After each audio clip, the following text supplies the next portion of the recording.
I want to start by asking you about what's happened over the last several months at Joshimath, where we've seen land subsidence, and this brings up very starkly the issue of development versus nature.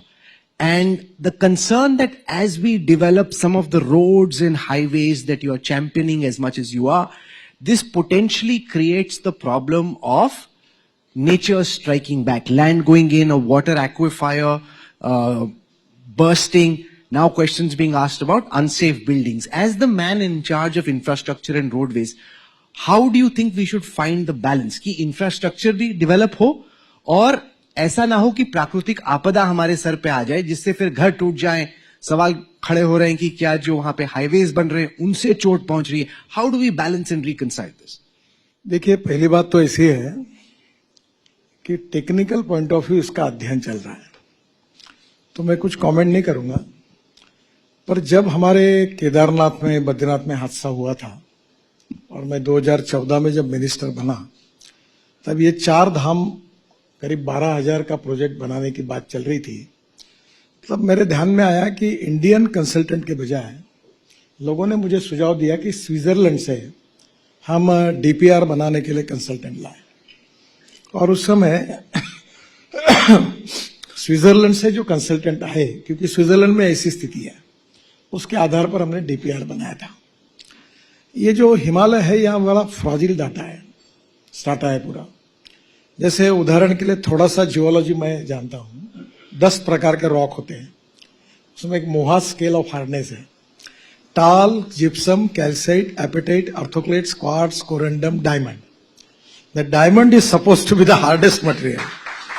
अब वहां जो है वो 2 number पर gypsum है, और gypsum के कारण वैसे भी वो थोड़ा सा प्रॉब्लमेटिक सिचुएशन है. पर मुझे लगता है कि ये प्रॉब्लम आज का नहीं है, 1976 में भी आया था. तो टेक्निकल रिपोर्ट आने के बाद एकदम ये अर्ली हो जाएगा कि इसका संबंध कोई रोड से है, कोई टनल से है, या कोई. देखो, एक पिछले बार जो हादसा हुआ था उसमें हजारों लोग मर गए, बादल फट गए. तब प्रॉब्लम क्या था कि गंगा नदी के जोड़कर रोड था. अभी हमने जो टनल बनाई, जो रोड बनाया पूरा 4 धाम का, जिसका 70% 80% काम हो गया, और पिथौरागढ़ से मानस सरोवर जाने का भी 90% काम कर लिया. अब आपको चाइना या नेपाल जाने की जरूरत नहीं. तो स्वाभाविक रूप से वो कठिन है, पर रोड बनाने से ये बहुत इंपॉर्टेंट है. दूसरी बात, हम लोग 4 धाम से जाते हैं तो strategic point of view China border पे जाते हैं. अब ये समझ लो कि स्ट्रेटेजिक पॉइंट ऑफ व्यू कल हमारी मिलिट्री के, डिफेंस के फोर्सेस जब जाएंगे तो उनको जाने के लिए भी रोड चाहिए, तो हमारी सुरक्षा के लिए भी महत्वपूर्ण है. मैं ये मानता हूं कि ethics, economy, ecology and environment, ये हमारे 3 इंपॉर्टेंट पिलर्स हैं. और इकोलॉजी एंड एनवायरनमेंट को भी प्रोटेक्ट करना और डेवलपमेंट को भी करना.